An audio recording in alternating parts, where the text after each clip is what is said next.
celui qui m'a guéri. Il a donné sa vie pour moi et il m'a sauvé. Voici l'homme, mon Rédempteur, qui m'a racheté. Son amour est incomparable. Oui, voici l'homme. Il a pardonné mes fautes, m'a rendu libre en lui. Oh, combien je suis heureux, je suis transformé. Voici l'homme, mon Rédempteur, qui m'a racheté. Son amour est incomparable. Oui, voici l'homme. Son amour est incomparable.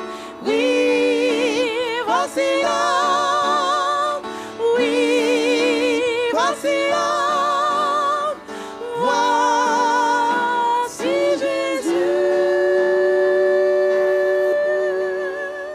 Donc je disais que je vous salue fraternellement en Jésus ce soir. Et je suis contente de vous voir, heureuse de pouvoir participer à ce moment de présentation de la parole de Dieu avec vous. Comment a été votre journée? Formidable. OK. Et si vous êtes là ce soir, c'est que Dieu vous a certainement béni abondamment.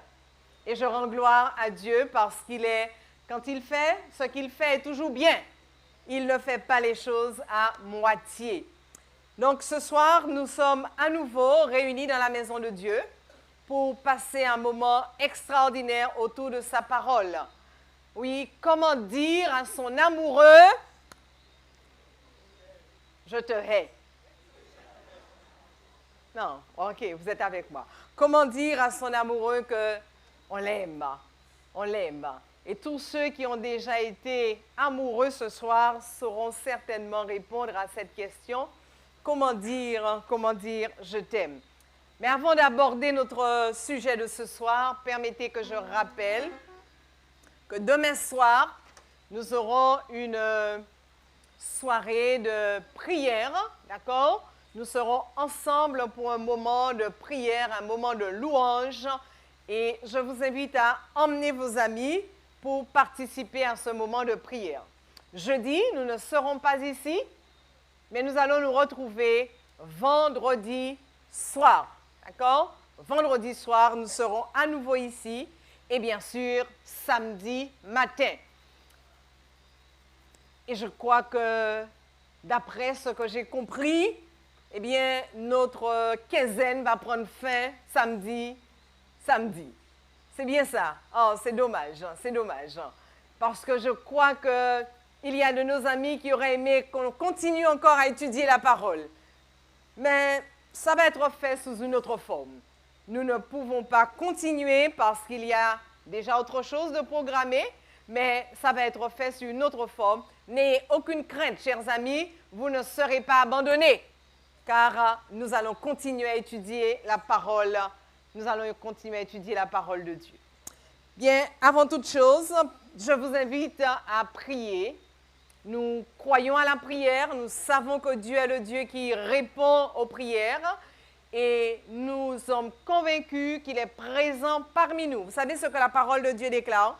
Jésus a eu l'occasion de dire, là, 2 ou 3 personnes sont assemblées en mon nom, je suis au milieu d'eux. Nous sommes combien de fois 3 ici?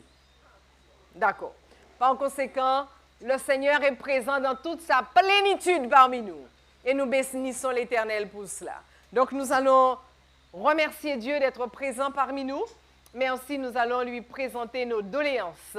Je vais vous inviter maintenant à prendre la position pour la prière, à genoux, debout pour ceux qui ne peuvent pas, et je vais me mettre à genoux, présentant à Dieu toutes ces prières qui ont été déposées dans cette boîte.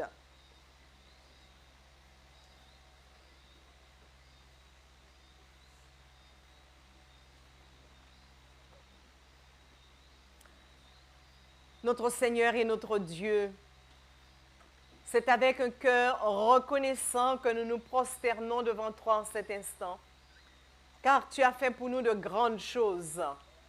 Tu n'as pas manqué de nous bénir de toutes sortes de bénédictions qui nous étaient nécessaires. Et nous te louerons, nous t'exaltons et te glorifions. Loué soit ton nom, tendre Père, pour la possibilité que tu nous accordes encore d'être dans ta maison ce soir et de te faire confiance, de savoir que tu nous entends et que tu réponds à nos prières. Nous savons, Seigneur, que plusieurs des sujets qui ont été présentés depuis le début de cette quinzaine d'évangélisation ont trouvé déjà exaucement. Et nous élevons ton nom pour te dire gloire, louange et honneur, Seigneur. Il y a encore de tes enfants qui attendent et parce qu'ils ont vu comment tu réponds, alors ils sont encore plus désireux de te voir agir à nouveau dans leur vie. Oui, Seigneur, tu nous invites à être dépendants de toi. Tu nous invites à venir à toi constamment, non pas seulement quand nous avons un besoin particulier, mais à tout instant de te faire connaître nos besoins. Et alors, Seigneur, tu agiras en notre faveur. Voilà pourquoi ce soir, nous te présentons cette boîte dans laquelle tes enfants ont glissé leur sujet de prière. Ils croient, Seigneur, que tu es le Dieu qui répond. Ils croient, tendre Père Céleste, que tu es le Dieu de l'impossible. Là où leur possible s'est arrêté, toi, le Dieu de l'impossible, tu es en train de faire le reste. Oh, notre Seigneur et notre Dieu, manifeste encore ta toute puissance en ce soir dans la vie des uns et des autres. Il y a une famille ici ce soir qui a vu ses enfants grandir, se développer dans le sein du Christ, recevant ainsi, mon Dieu, toute l'inspiration nécessaire, toute la parole nécessaire. Et aujourd'hui, alors que cet enfant est devenu un adulte, il s'est éloigné de toi. Oh Seigneur, tu le connais. Peut-être qu'ils sont plusieurs au sein de cette église.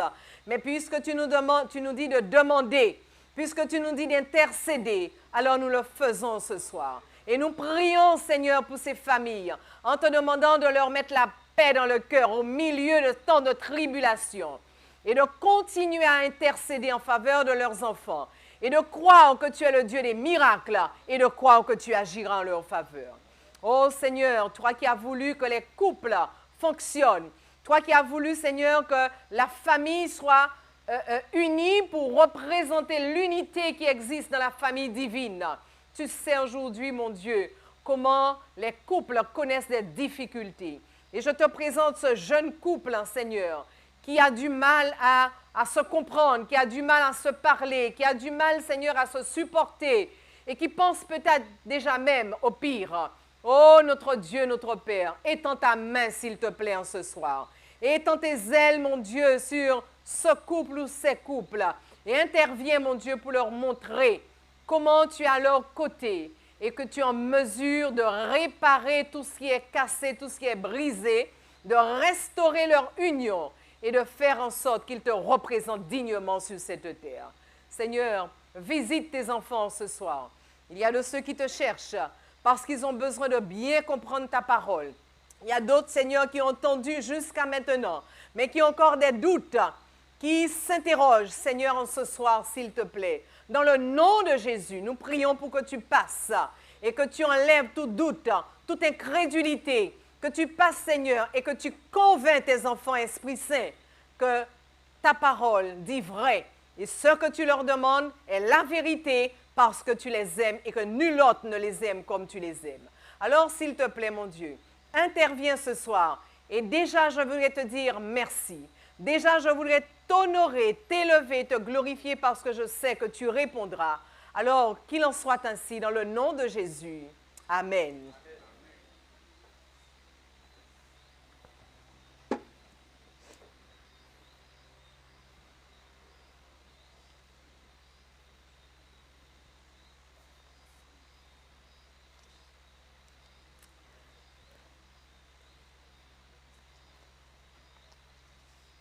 Ce soir, chers amis, oui, je l'ai déjà annoncé, notre thème, comment dire à son amoureux « je t'aime ».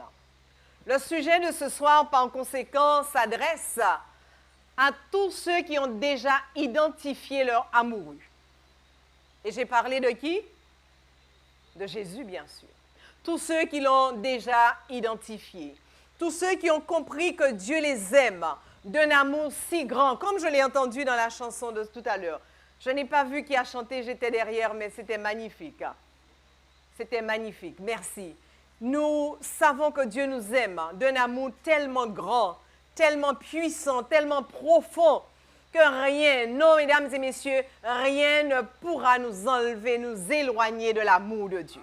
L'apôtre Paul le dit, ni la vie, ni la mort, ni quoi que ce soit ne pourra nous éloigner de l'amour de Dieu. Parce que Dieu est un Dieu fidèle. Il est un Dieu fidèle. Et quelquefois, lorsque nous pouvons et nous éloignons de Dieu, mais lui, il reste encore fidèle. Je dis gloire à ce Dieu. Formidable. Oui, donc ce soir, le Seigneur se tient à la porte de nos cœurs et il voudrait entendre comment est-ce que nous, à notre tour, nous lui disons que nous l'aimons parce qu'il sait comment il a manifesté son amour envers nous.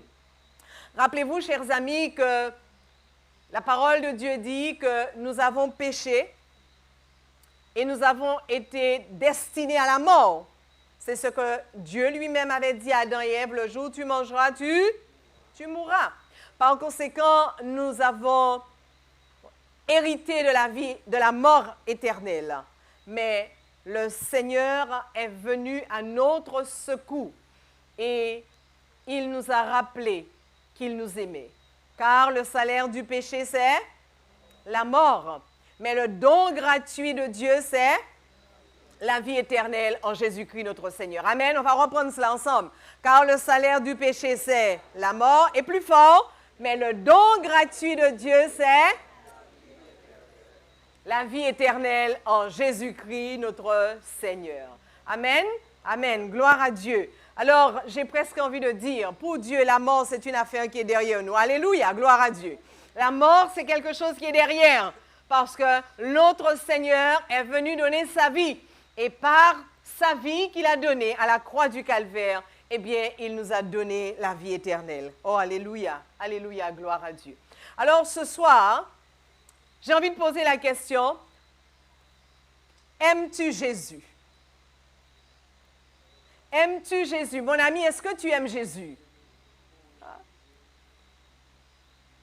La réponse est encore timide. Oui. Et si je te posais une question supplémentaire? Comment aimes-tu Dieu? Comment? Abondamment. Et les autres? Passionnément. Encore? À la folie. Alléluia. J'espère que ce ne sont pas juste des mots. Parce qu'il le mérite bien, tout ce que vous avez dit là. Il le mérite. Il le mérite. Combien aime Dieu? Combien aime Jésus? Je peux voir la main? Wow. Alléluia. Gloire à Dieu. Il y a de ceux qui n'aiment pas. Alléluia. Alléluia. Alléluia. Nous aimons l'Éternel. C'est vraiment extraordinaire d'aimer notre Dieu et de savoir que lui aussi, il nous aime. Vous savez que ce geste d'amour, mesdames et messieurs, c'est la preuve extrême de l'amour de Dieu pour la race humaine. Le fait que Jésus ait donné sa vie, c'est la démonstration extrême de l'amour de Dieu pour nous. Un amour démesuré. Qui est-ce qui pourrait donner sa vie pour vous?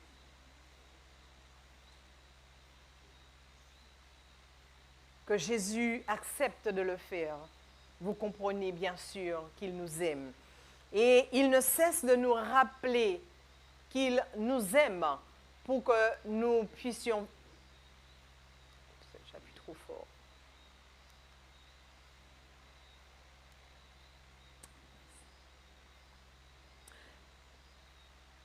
Je disais donc, le Seigneur nous le rappelle parce qu'il veut que nous puissions nous habituer à ce message.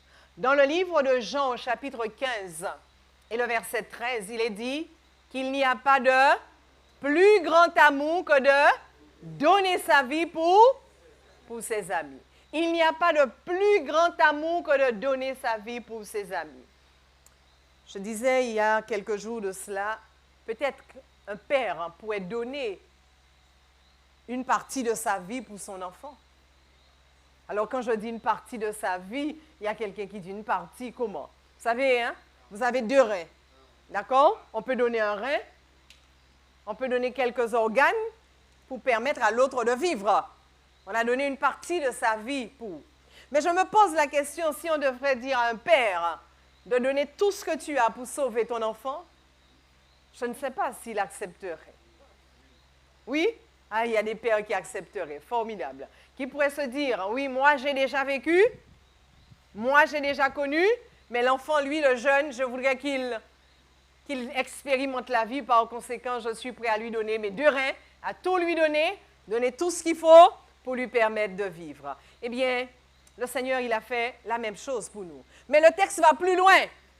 Le texte dit qu'il n'y a pas de plus grand amour que de donner sa vie pour qui? Pour ses amis. Et là, on passe à autre chose. Est-ce que nous l'aurions fait pour un ami? Est-ce qu'on pourrait le faire pour un ami? Bien sûr, ça dépend de quel ami. La parole de Dieu dit, tel ami vaut mieux que frère. Peut-être qu'il y a parmi vous des personnes qui considèrent un ami, une amie, encore plus qu'un frère de sang. Donc, cela peut certainement être possible. En tout cas, chers amis, ce que le Seigneur voudrait que nous comprenions à partir de tout cela, en nous disant qu'il n'y a pas de plus grand amour que de donner sa vie pour ses amis, c'est de nous emmener à comprendre c'est exactement ce que Jésus a fait pour nous. Il a manifesté son amour pour nous au point, on l'a déjà dit, d'aller jusqu'à la croix du Calvaire. Et ainsi nous donner une deuxième chance, nous donner l'opportunité de connaître une nouvelle vie, de connaître la vie éternelle. Dieu a donné par conséquent ce qu'il avait de plus précieux. Il a donné ce qu'il avait de plus précieux. Quand on aime, mesdames et messieurs, on fait des choses vraiment surprenantes. Oui ou non? Quand on aime, est-ce qu'on fait des choses surprenantes? Est-ce qu'un homme ici pourrait me dire, alors qu'il était fiancé, qu'est-ce qu'il a fait de vraisemblable pour sa fiancée? Est-ce qu'un homme peut me dire, rapidement, l'heure tourne, hein? Ronnie, c'est toi qui vas dire quelque chose? Non, c'est pas toi? Mais je vois Sylvie rire, alors il y a quelque chose. Et elle dit que tu as fait quelque chose d'extraordinaire. Tu as oublié? Ah, tu lui as composé un chant. C'était depuis ce moment que tu as commencé à lui montrer ton talent de chanteur et de compositeur. Mais je pense qu'elle fera autre chose encore. Bon, enfin bref, on ne va pas entrer. Si elle ne voulait pas dire. Est-ce qu'il y a un homme qui pourrait dire qu'est-ce qu'il a fait pour son époux? Alors, une épouse, dites ce que votre mari a fait pour vous, des vraisemblables, alors que vous étiez fiancés. Tu peux? Voilà, elle va dire. Voilà. Alors, il m'avait fait visiter une rivière qui se trouvait tout en bas d'une montagne. Et lorsque je regardais la montagne, le parcours qu'on devait faire, je me sentais déjà fatiguée. Et il m'a mis sous son dos, il m'a monté, il m'a mis au sommet.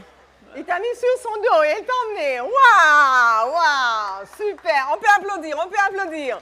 Voilà, ça mérite bien, oui, bien sûr. Il n'a pas mis sur son dos un enfant de 5 ans, mesdames et messieurs. Je faisais quand même 60 kilos. Quand même, 60 kilos. Et il a grimpé toute la montagne. Oni, je te respecte à partir de ce soir.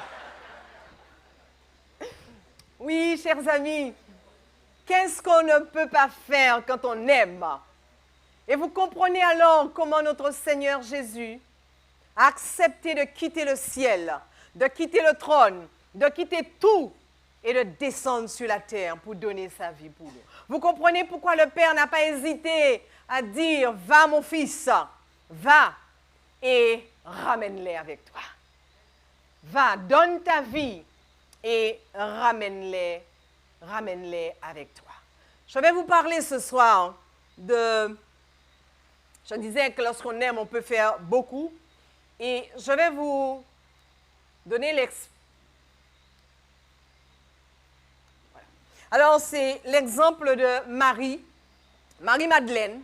On connaît tous cette histoire dans la Bible, hein? Marie-Madeleine. Cette femme qui a aimé Jésus. Elle a tellement aimé Jésus qu'un jour, elle a décidé d'offrir à Jésus un cadeau. Et le cadeau qu'elle a offert à Jésus était le prix de ce cadeau, qui était un parfum. Donc, un parfum à l'époque, ce n'était pas dans les jolies bouteilles comme nous avons aujourd'hui, mais elle avait ce parfum dans ce vase et c'était un parfum d'une valeur d'une année de salaire. Le salaire d'une année de travail. Pensez à votre salaire. Je vais prendre quelque chose de moyen, 2000 €. Et multiplier 2000 par 12. Ça vous fait combien? 24 000 €. Eh bien, Marie va acheter un cadeau, un parfum de 24 000 €. C'est beaucoup ou c'est peu? C'est beaucoup. C'est très beaucoup. C'est très beaucoup. Et Marie va acheter ce cadeau et elle va venir dans un festin où elle n'est pas invitée.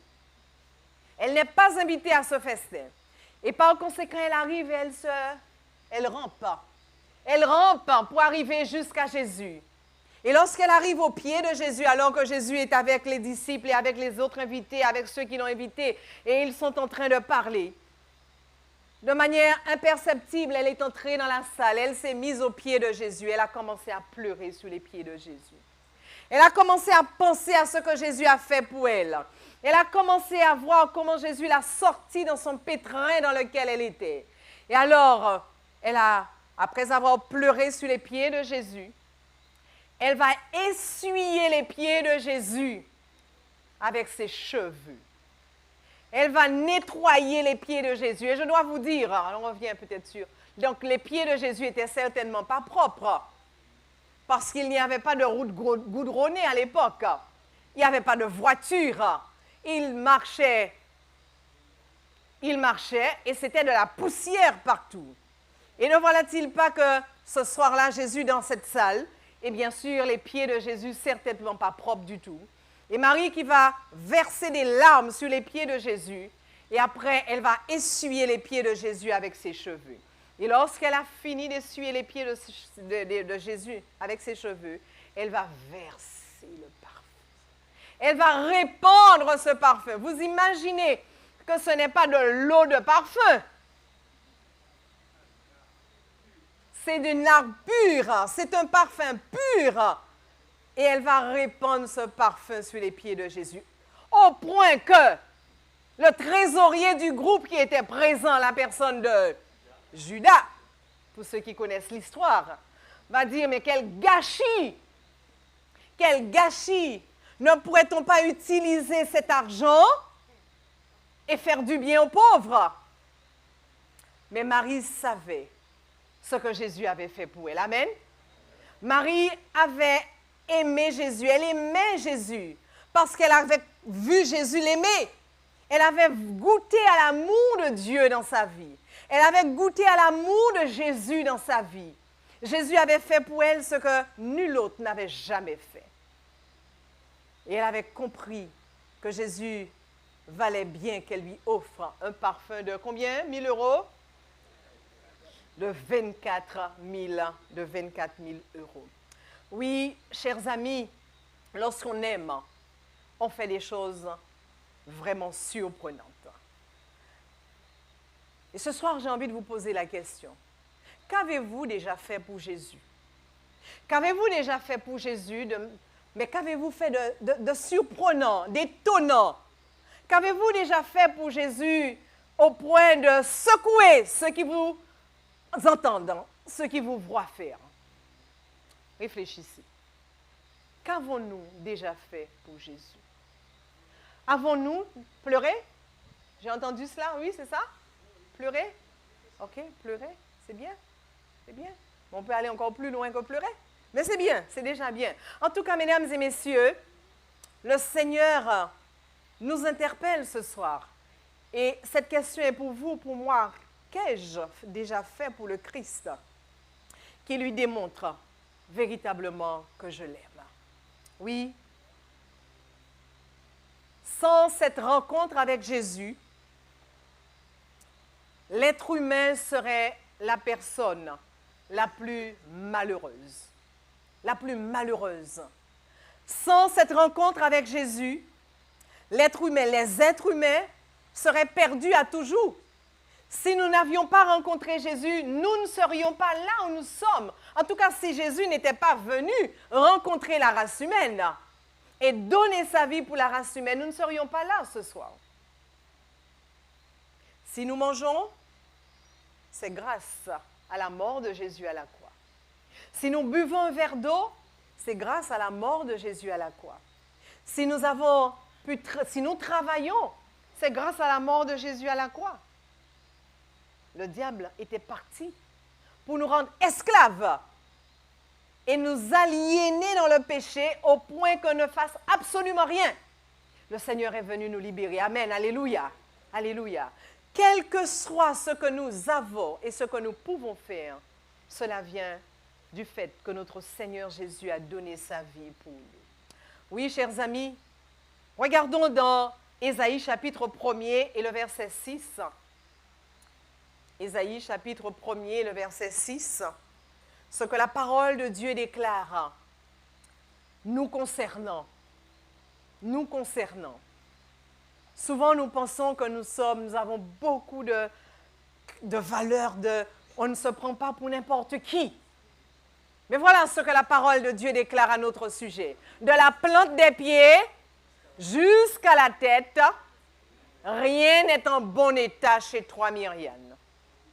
De la plante des pieds jusqu'à la tête, rien n'est en bon état. Ce ne sont quoi? Que des blessures, contusions et plaies vives qui n'ont été ni pansées, ni bandées, ni adoucies par l'huile. Quelle situation! C'est dans cet état que le Seigneur nous a trouvés. Et vous comprenez pourquoi il a volé à notre secours en disant « je dois faire quelque chose ». Imaginez une personne qui a des plaies vives. Voir un peu ce que ça donne. Non pensée, on voit encore mieux ce que ça représente. Ni adouci. Et je pense à Job, pour ceux qui ont entendu parler de l'histoire de Job, qui avait des plaies partout. Partout. Et j'imagine un peu Job dans cette situation. Bien, le Seigneur déclare, ça c'est l'être humain. Voilà pourquoi il est venu jusqu'à nous, pour nous relever de cette situation dans laquelle nous étions tous tombés. Malheureusement, malgré tout ce que le Seigneur a fait pour nous, beaucoup de personnes continuent à rester, à demeurer dans cette situation parce qu'en demeurant loin de Christ, on ne peut pas bénéficier de tout ce qu'il nous a donné encore, tout ce qu'il veut répandre sur nous. Oui, ça c'est le résultat du péché. Et c'est de cette catastrophe que Dieu est venu par Jésus nous débarrasser, nous enlever, nous arracher. Tout en nous, tout en moi, tout en nous, dit le Seigneur, est mauvais. Mais Dieu, dans son grand amour, veut nous conduire à une transformation. Car malgré le fait aujourd'hui qu'il a déjà tout fait pour que nous soyons en vie, mais nous ne sommes pas encore tous transformés. Et malheureusement, encore beaucoup d'entre nous, nous sommes malades de la tête aux pieds, en mauvais état. Et le Seigneur nous dit ce soir, je t'aime d'un amour éternel. Et je veux continuer, je te cherche. Rappelez-vous les premières interventions. Le Seigneur court après nous. Il nous poursuit pour nous aimer. C'est exactement cela. Et ce soir, c'est encore ce qu'il nous dit. Regardons comment Salomon, dans Proverbe chapitre 23 et le verset 26, présente la chose. Proverbe chapitre 23 et le verset 26, voici ce qu'il dit. Mon fils, donne-moi ton cœur et que tes yeux se plaisent dans mes voies. Mon fils, dit Jésus en ce soir, mon frère, donne-moi ton cœur. Donne-moi ton cœur. Ne continue pas à demeurer dans cet état où tu es malade, en mauvais état de la tête aux pieds. Sors de cette situation. Et la seule façon de sortir de cette situation, c'est de donner notre cœur à l'Éternel. Ce soir, peut-être qu'il y a encore des amis qui n'ont pas encore donné leur cœur à Jésus et qui pensent qu'ils contrôlent. Ils contrôlent la situation. Mais le Seigneur te dit en ce soir, mon ami, c'est une erreur fondamentale. Car en réalité, tu ne contrôles rien. Le Seigneur sait très bien qu'en ce que lui, il ne contrôle pas, qui est-ce qui contrôle? On va le dire tout bas. Si ce n'est pas Dieu qui contrôle, mesdames et messieurs, c'est son adversaire qui contrôle. Et quand on pense qu'on contrôle la situation, en réalité, on ne contrôle rien. Voilà pourquoi le Seigneur te dit en ce soir, mon fils, donne-moi ton cœur. Donne-moi ton cœur. Donne-moi la possibilité d'intervenir dans ce cœur afin de le changer. Car je voudrais te donner beaucoup mieux que ce que tu as. Je voudrais t'apporter une autre vie. Je voudrais faire de toi une toute autre personne. Oh, que répondrions-nous ce soir au Seigneur alors qu'il nous lance un tel appel? Comment voulons-nous répondre à ce Dieu qui nous demande de lui donner notre cœur? Dans le livre d'Ézéchiel au chapitre 36 et le verset 26, Ézéchiel chapitre 36 et le verset 26, voici ce que déclare la parole de Dieu. Je vous donnerai, dit l'Éternel, un cœur nouveau. Si tu me donnes ta vie, je te donnerai un cœur nouveau. Je mettrai en vous un esprit nouveau. J'ôterai de votre corps le cœur de pierre et je vous donnerai un cœur de chair. Wow! Transformation. Tout est nouveau. Cœur de pierre, un cœur de pierre. Quel type de cœur? Dur. La pierre, elle est dure, hein? Hein? Une pierre, c'est dur. Quelquefois, il faut forcer beaucoup pour la casser, cette pierre. Le cœur de pierre ne peut pas aimer. Le cœur de pierre ne peut pas s'abandonner. Le cœur de pierre ne peut pas entendre ce que Dieu a à lui dire. Alors le Seigneur dit, donne-moi ce vieux cœur et je vais te donner un cœur nouveau. Je vais enlever ce cœur de pierre et je vais te donner un cœur nouveau. Je vais te donner un esprit nouveau. Je vais te donner une nouvelle mentalité. Je vais te donner une nouvelle façon de penser, une nouvelle façon d'agir. Je vais te changer. Je vais te transformer. Et tu verras, tous les soucis que tu as, tous les problèmes que tu rencontres parce que tu essaies de te dépatouiller seul. Le Seigneur dit, je vais me charger de tout cela. Je vais me charger de cela. Car en réalité, nous l'avons vu samedi, le Seigneur veut nous donner la joie en abondance. Il ne veut pas que nous soyons dans la souffrance et dans la tristesse. Il veut que nous soyons joyeux, joyeux en abondance. Oh, chers amis, pourquoi attendre encore alors que le Seigneur veut nous donner tant de bonnes choses? Comment pourrons-nous qualifier tout ce que le Seigneur nous déclare? N'est-ce pas de l'amour, chers amis? Je pourrais avoir la bouteille d'eau, s'il vous plaît? Merci.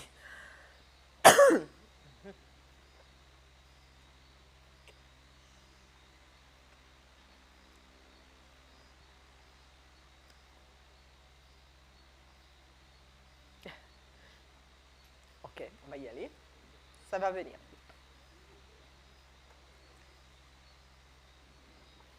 Donc, je disais, n'est-ce pas de l'amour, n'est-ce pas une manière de démontrer l'amour de Dieu envers nous? Thank you. Je me cache.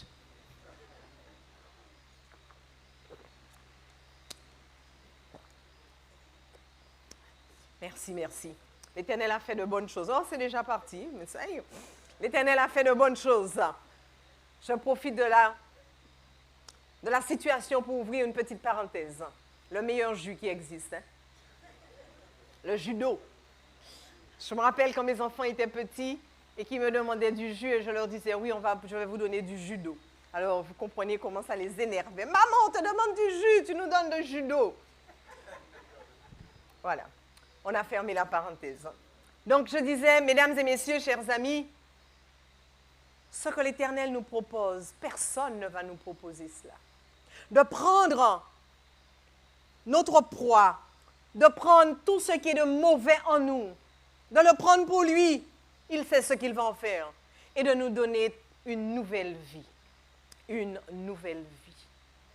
Le Seigneur se propose, mesdames et messieurs, de faire des choses extraordinaires pour nous.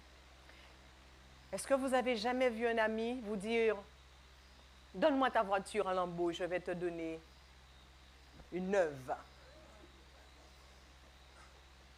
Ça n'existe pas, hein? Ça existe. Formidable. Moi, je ne l'ai pas encore vécu, hein? Et je ne l'ai pas encore fait non plus. D'accord? Ou alors, quel ami un jour passerait à la maison et te verrait dans un état, une maison lamentable,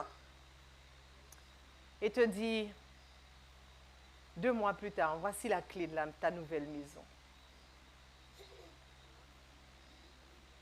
Ouais.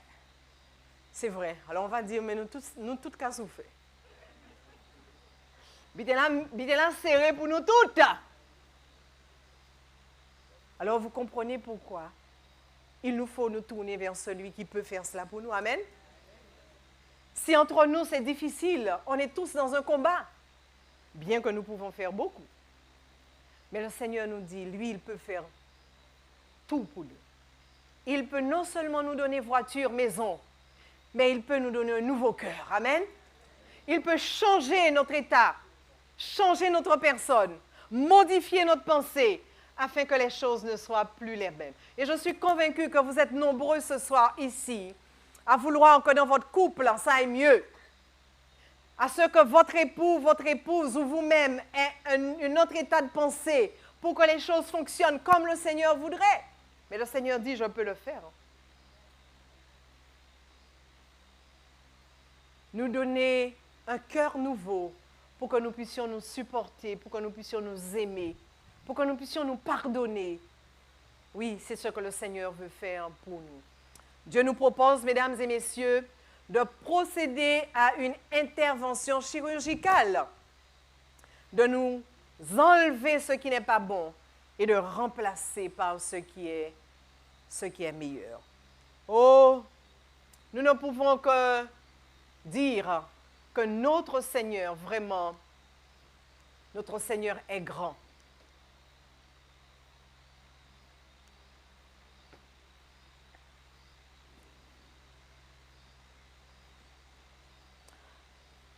Dans le livre de Jean, chapitre 14 et le verset 15, alors là, Jésus va dire quelque chose.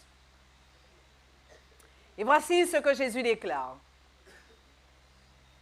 Il dit, si vous m'aimez, alors faites ce que je vous commande. Si vous m'aimez, faites ce que je vous commande. Et j'ai envie de vous dire, ce texte, mesdames et messieurs, ne dit pas véritablement les choses comme elles sont écrites dans le grec. Ça dit, si vous m'aimez, alors vous garderez mes commandements. Ce n'est pas un ordre.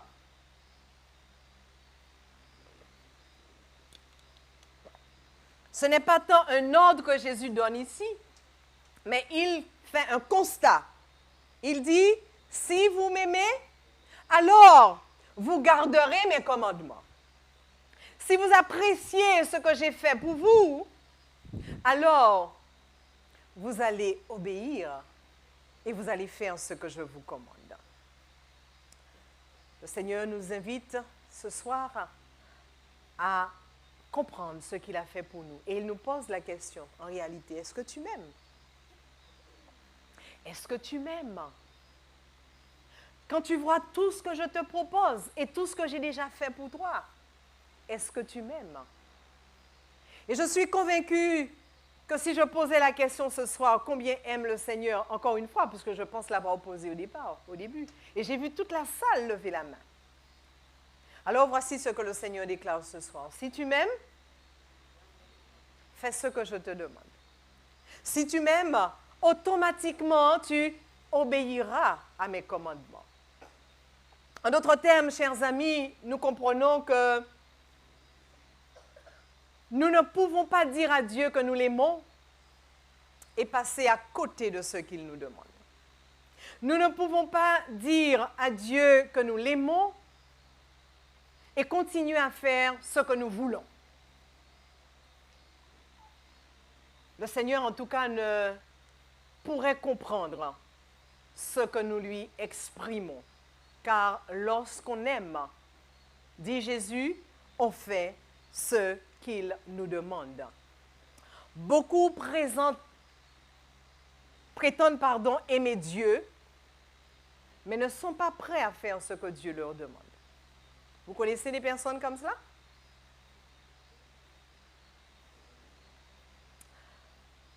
Pourquoi? Parce que certains trouvent ce que Dieu demande est trop dur. On aime Dieu. Mais Seigneur, ce que tu me demandes est trop dur. Mais jamais je ne lui ai dit, Seigneur, ce que tu me donnes, c'est trop. Mais je lui dis, Seigneur, ce que tu me demandes, c'est trop. Alors, puisqu'on trouve que Dieu demande trop, alors on dit, Seigneur, je ne peux pas. On trouve que c'est trop exigeant, ce que Dieu demande. D'autres encore, mesdames et messieurs, acceptent, Seigneur, je t'aime, mais je ferai comme cela.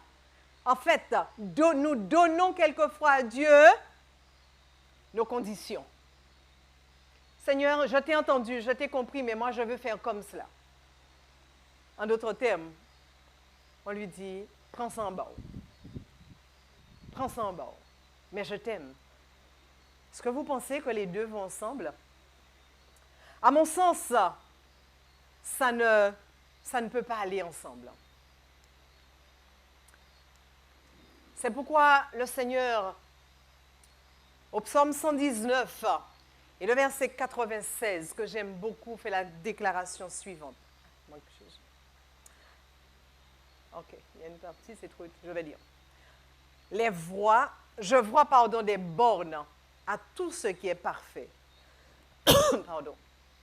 Mais tes commandements, Seigneur, n'ont point de limite.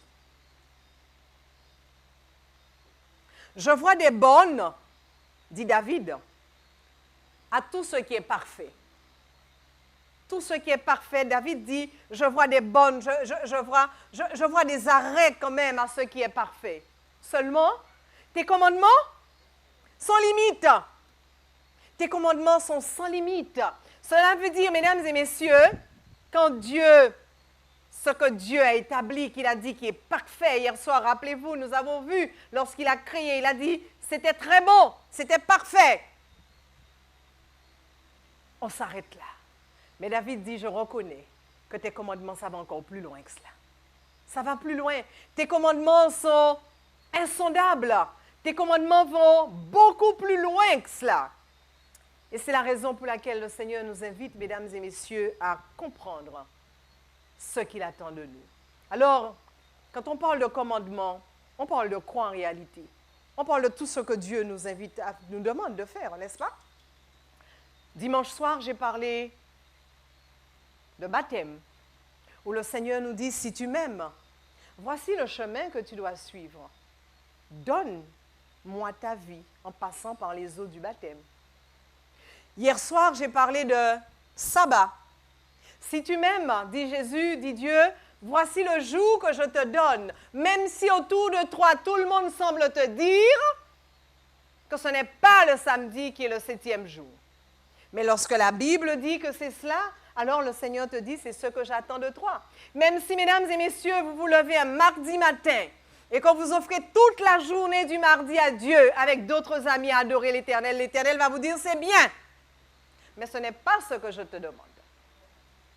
Je te demande de le faire le 7e jour. le jour où j'ai mis ma signature à ma création. Oui, et on pourrait aller encore bien plus loin, car les commandements de l'Éternel, mesdames et messieurs, on vient de le dire, sont sans limite. Sans limite sont les commandements de l'Éternel. Et on pourrait continuer encore à découvrir les commandements de Dieu. Vous comprenez bien que ce soir, nous n'aurons pas le temps. Et les 2 semaines sont un peu trop justes. Mais je dois vous dire que l'Éternel va nous donner des directives en ce qui concerne notre alimentation. Il nous donne des directives en ce qui concerne notre alimentation. Et dans Genèse chapitre 1er, il va le signifier. Après avoir créé l'homme, il va lui dire, voici quelle est ton alimentation. Le Seigneur va nous donner des directives.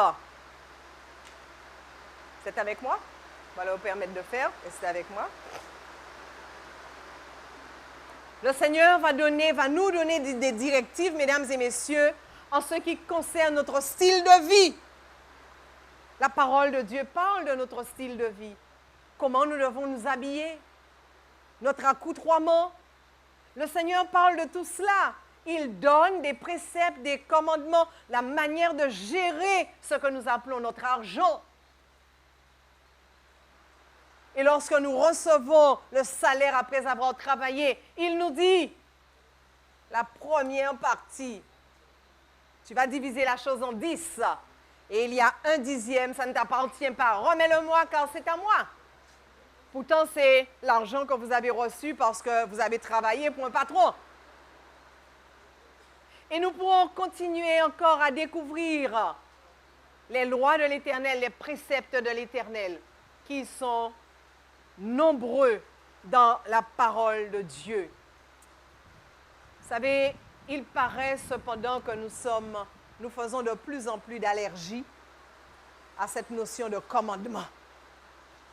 Nous n'aimons pas cela. Et ça nous dérange. D'ailleurs, aujourd'hui, on entend souvent, nous sommes sous la grâce et non pas sous la loi. Il n'y a pas de commandement qui existe. Mais j'aime ce Dieu vraiment extraordinaire, car celui qu'il a choisi d'une manière particulière, et je parle de l'apôtre Paul, et qui a beaucoup parlé de la grâce et de la loi, c'est ce même Paul qui dit, alors parce que nous sommes sous la grâce, on va continuer à rejeter les lois de l'Éternel. Romains chapitre 6. Paul dit, alors parce qu'on est sous la grâce, on va faire ce qu'on veut, on va rejeter ce que Dieu nous demande. Mais non, il dit non, on ne peut pas faire cela. Parce qu'on ne peut pas prétendre être sous la grâce et ne pas aimer Dieu. Et aimer Dieu signifie faire ce qu'il nous commande. Oh, mesdames et messieurs, chers amis, c'est vrai que les choses ne sont peut-être pas simples. Et le Seigneur, après avoir dit dans Jean chapitre 14 et le verset 15, « Si vous m'aimez, gardez mes commandements », quelques lignes plus loin, Jean 15, verset 14, va dire la chose autrement. Et là, qu'est-ce qu'il déclare? « Si vous faites ce que je vous demande, alors vous êtes qui pour moi? Vous êtes mes amis. » Amen. Alléluia. Le Seigneur est en train de nous dire ce soir, si la notion de commandement vous gêne, vous dérange, vous n'aimez pas les commandements, alors je vous demande d'être mes amis.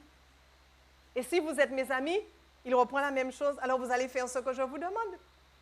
Parce qu'un ami fait ce que son ami lui demande. Parce qu'on aime son ami. Il est merveilleux, notre Dieu.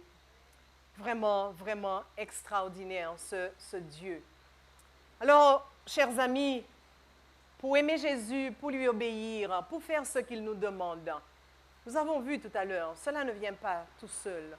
Et c'est pourquoi il nous disait qu'il va nous donner un cœur nouveau. Dans Ézéchiel 36, verset 27, alors il dit, « Je mettrai en vous mon esprit et je ferai en sorte que vous suiviez quoi? Mes ordonnances et que vous pratiquiez mes lois. » Comprenez pourquoi le Seigneur nous invitait au début à lui donner notre vie, pour que lui puisse mettre un nouveau cœur en nous, pour qu'il mette en nous un autre esprit, son esprit, parce qu'il connaît, il sait très bien que de nous-mêmes, cela est difficile et impossible. Alors il dit, si vous me donnez votre vie, si vous acceptez d'entrer dans cette relation avec moi, si vous ne vous contentez plus uniquement d'être hébergé en moi, mais si maintenant vous acceptez de me laisser gérer votre vie, alors je vais vous donner un cœur nouveau. Alors, je vais vous donner un esprit nouveau. Alors, je vais faire en sorte que vous soyez en mesure d'obéir à ce que je vous demande. Mesdames et messieurs, chers amis, ce soir, le Seigneur se tient dans cette salle par son esprit et il s'adresse à chacun de nous. Et il nous pose la question ce soir, est-ce que tu m'aimes? Est-ce que tu m'aimes vraiment? Et si nous avons le courage de lui dire, Seigneur, je t'aime, alors il nous dit, fais ce que je te demande. Car il n'y a pas d'amour. Tu ne peux pas me dire que tu m'aimes si tu n'obéis pas à ce que je te commande. Car en réalité, dit le Seigneur, moi je sais ce qu'il te faut. Je sais ce qu'il te faut. Et je veux ton bonheur, je veux ton bien. Certains sont ici depuis déjà 2 semaines et ont entendu Jésus parler à leur cœur à travers la parole. Le Seigneur vous a rappelé combien il vous aime, mais il vous a aussi montré ce qu'il attend de vous. Oh, nous n'avons pas vu tout ce que Dieu attend de nous, on l'a déjà dit. Mais si vous entrez dans la parole de Dieu, vous allez découvrir.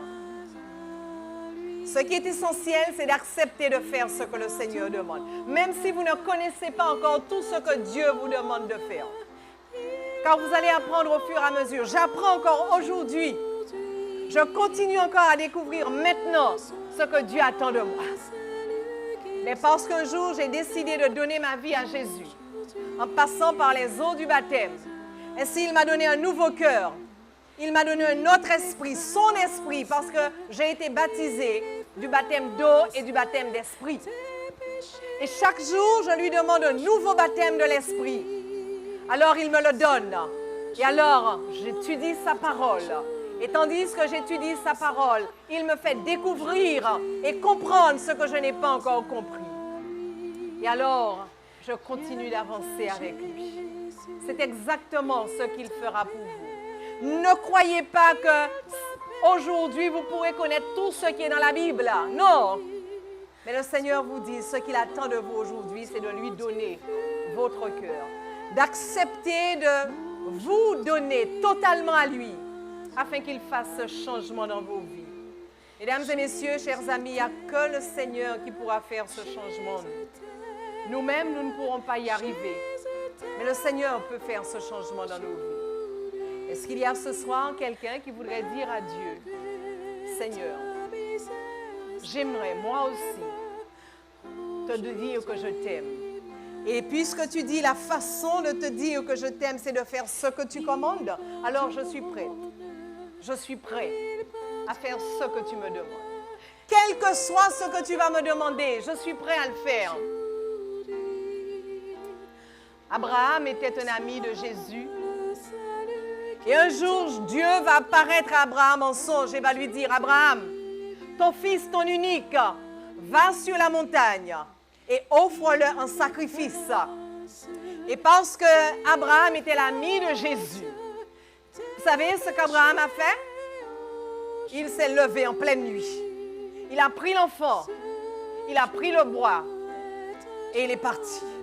Il est parti pour offrir l'enfant en sacrifice. Mais ce Dieu qui nous aime tant ne nous permet jamais de commettre des crimes. Et juste au moment où il a montré à Dieu qu'il était prêt à faire ce que Dieu lui demandait, le Seigneur l'a arrêté et lui a dit, maintenant je sais que tu m'aimes. Maintenant je sais que tu m'aimes, car tu n'as pas hésité à me donner ce que je te demande. Oui, chers amis, ce soir, le Seigneur vous dit la même chose. Vous avez reçu une petite carte. S'il y a de ceux qui n'ont pas reçu cette carte, réclamez-la. Car il est important pour vous ce soir de dire à Dieu, Seigneur, je veux moi aussi, comme Abraham, je veux te dire que je t'aime. Et je veux l'exprimer en faisant ce que tu me demandes. Je veux entrer dans le sabbat que tu m'as donné. Je veux entrer dans la vie que tu me donnes, c'est-à-dire que tu me demandes, c'est-à-dire entrer dans cette nouvelle alliance avec toi, en passant par les eaux du baptême. Je veux t'appartenir entièrement. Je veux marcher dans tes voies. Je veux vivre comme tu me le demandes. Je n'ai pas la force, mais je sais que toi, tu peux m'aider. Alors, ce soir, je vous invite à prendre cette petite carte que vous avez reçue et je vous invite à remplir cette carte. Je désire accepter Jésus comme mon sauveur personnel. Alors, si vous voulez que Christ soit votre sauveur, cochez cette croix. Mettez une croix à cette case. Même si vous l'avez déjà remplie, la fiche une première fois, n'hésitez pas à la faire maintenant. Je désire recevoir des études bibliques parce que je veux approfondir. Je veux connaître mieux ce que le Seigneur attend de moi. Alors, remplissez la deuxième, cochez la deuxième case. Je désire recevoir le baptême parce que vous avez compris que c'est là où le Seigneur vous attend, maintenant, dans les eaux du baptême. Alors, remplissez et cochez cette troisième case. Je désire que l'on prie pour moi parce que les choses sont dures. Je suis en lutte. Je sens que le Seigneur m'appelle. Mais au fond de moi, il y a une voix qui me dit, mais non, pas maintenant. Pas ça quand même. Reste là où tu es, c'est tellement mieux. Alors ce soir, le Seigneur te dit, fais violence à cette voix et coche cette case. Je veux que l'on prie pour moi. Je veux que l'on prie pour moi, pour ma délivrance et que je marche avec mon Seigneur. Et enfin, la dernière case, je veux recevoir une visite. Pasteur, je veux te voir. Je veux que l'équipe ici vienne me rencontrer, me voir, pour prier avec moi et pour me dire comment faire pour que moi aussi, je donne ma vie à Christ et je passe par les eaux du baptême et que je sers mon Seigneur.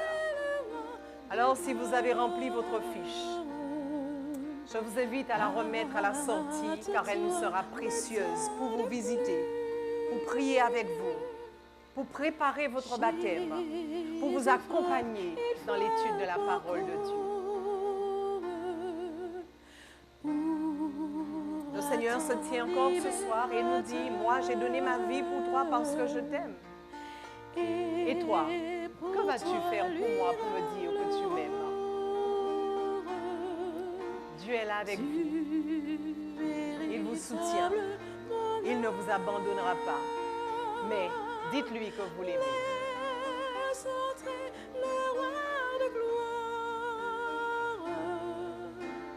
Ouvre ton cœur à Jésus.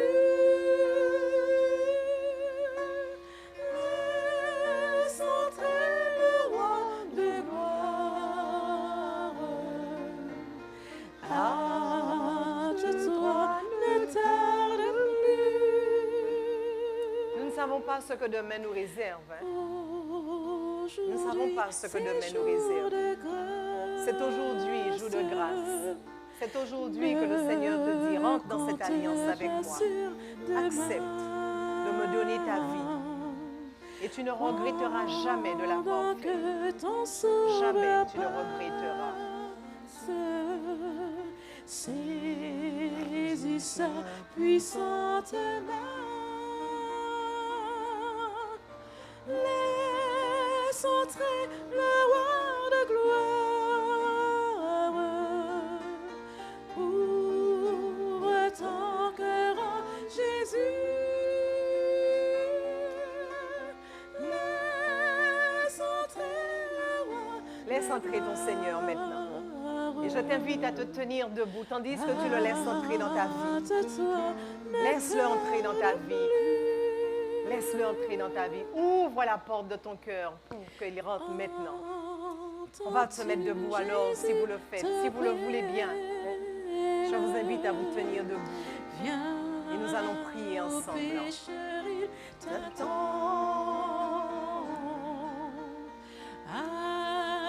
cette voix-ci fidèle. Tu résisteras Pendant trop longtemps, tu as résisté. Maintenant, il te dit que c'est le moment, mon frère. C'est le moment, ma sœur. N'hésite pas. Fais-le aujourd'hui. Aujourd'hui est le jour qui est favorable. Ton cœur, Jésus. Laisse entrer le roi de gloire. Hâte-toi, ne tarde plus. Oh, notre Dieu, notre Père. Jésus-Christ, notre Seigneur et Sauveur, Saint-Esprit, notre instructeur et notre divin consolateur, à toute la famille divine, soit la gloire, la louange, l'honneur et la magnificence. Pour tant d'amour, pour cet amour démesuré. Et Seigneur, en retour, qu'est-ce que tu nous demandes? Un cœur mauvais. Un cœur mauvais pour que tu le changes, pour que tu le transformes et que tu nous donnes encore l'amour en abondance, la joie en abondance, la paix en abondance. Seigneur, ce soir, il y a plusieurs de tes enfants qui ont dit « Oui, Seigneur, je veux te suivre. » Et je dis gloire au Dieu, à Dieu. Alléluia, Seigneur. Plusieurs ont compris qu'aujourd'hui, c'est le jour où tu les appelles. Et je prie, Seigneur, pour que tu continues à maintenir cette décision aussi fermement dans leur cœur qu'ils l'ont prise ce soir. Il y a d'autres qui sont encore indécis et qui s'interrogent, qui se demandent, Seigneur, que vais-je faire? Que dois-je faire? Mais la réponse sera toujours la même. Suis-moi, donne-moi ton cœur, fais ce que je te demande si tu m'aimes. Alors, mon ami, accepte encore en ce soir d'ouvrir ton cœur à Christ. Oui, Seigneur, reçois notre prière en ce soir. Reçois le cœur de tes enfants. Reçois, Seigneur, ces corps fatigués que nous t'apportons. Et change-nous, Seigneur. Transforme-nous parce que nous avons accepté d'entrer dans cette alliance avec toi. Seigneur, oui, ceux qui l'ont fait n'ont jamais regretté. Alors, nos amis ne regretteront pas non plus. Mais convainc-les en ce soir, Saint-Esprit, que c'est la bonne décision. Et continue de les fortifier, continue de les préparer pour le grand jour, très bientôt, où ils auront à sceller alliance dans les eaux du baptême avec toi. Oui, Seigneur, que ton nom soit béni, que ton nom soit glorifié. Accompagne-nous dans nos demeures respectives ce soir et que chacun de nous, Seigneur, soit convaincu en ce soir que tu nous aimes d'un amour éternel et c'est pourquoi tu nous conserves ta bonté. Que ton nom soit loué, que ton nom soit exalté dès maintenant et pour l'éternité.